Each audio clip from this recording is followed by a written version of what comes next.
بسم اللہ الرحمن الرحیم۔ السلام علیکم ورحمۃ اللہ وبرکاتہ۔ عابد راجہ چینل کی طرف سے آج میں اپنے دوستوں کو حضرت عمر کے دور کا ایک واقعہ سناؤں گا۔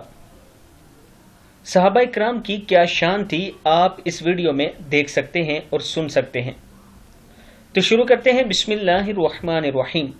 حضرت سعید بن عامر رضی اللہ تعالی عنہ حضرت عمر فاروق رضی اللہ تعالی عنہ کے گورنر تھے، اور عمر فاروق رضی اللہ تعالی عنہ کی عادت تھی کہ اپنے گورنر کے بارے میں عوام سے پوچھتے تھے کہ گورنر سے کوئی شکایت تو نہیں۔ جب حضرت عمر فاروق رضی اللہ تعالی عنہ نے حضرت سعید بن عامر کے بارے میں پوچھا تو لوگوں نے 4 شکایات کی۔ تو حضرت عمر نے گورنر سے فرمایا 4 شکایتیں ہیں آپ سے۔ پہلی یہ کہ آپ فجر کے وقت نہیں ملتے۔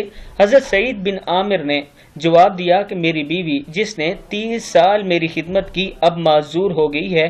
میں صبح نماز پڑھ کر اپنی بیوی کو ناشتہ کراتا ہوں، اس کے کپڑے دھوتا ہوں، پاخانہ صاف کرتا ہوں، اس لیے ملنے میں دیر ہو جاتی ہے۔ دوسری یہ ہے کہ آپ ہفتے میں 1 دن ملتے نہیں۔ حضرت سعید بن عامر نے بولے میں اس کا جواب ہرگز نہ دیتا اگر پوچھنے والے آپ نہ ہوتے۔ میں گورنر ضرور ہوں مگر بہت غریب ہوں۔ میرے پاس یہی ایک جوڑا ہے جسے میں ہفتے میں 1 دن دھوتا ہوں، پھر سوکھنے تک میں اپنی بیوی کے کپڑے پہنتا ہوں، اس لیے لوگوں کے سامنے نہیں آتا۔ یہ سن کر عمر فاروق رضی اللہ تعالی عنہ رونے لگے اور حضرت سعید بھی رونے لگے۔ تیسری بات یہ کہ آپ رات کو نہیں ملتے۔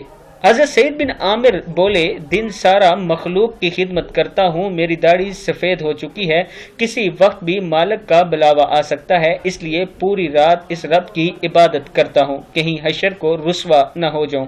چوتھی یہ کہ آپ بے ہوش کیوں ہو جاتے ہیں؟ حضرت سعید بن عامر نے بولے 40 سال کی عمر میں مسلمان ہوا، ان 40 سالوں کے گناہ یاد کر کے روتا ہوں، کیا پتا میرا مالک مجھے بخشے گا بھی یا نہیں، بس خشیت الہی سے میں بے ہوش ہو جاتا ہوں۔ اے عمر، ان شکایات کے نتیجے میں جو میری سزا بنتی ہے دے دو۔ حضرت عمر کے ہاتھ اٹھے، یا اللہ اس طرح کے کچھ اور گورنر مجھے عطا کیجئے۔ یہ کتاب کا حوالہ نیچے موجود ہے، آپ دیکھ سکتے ہیں۔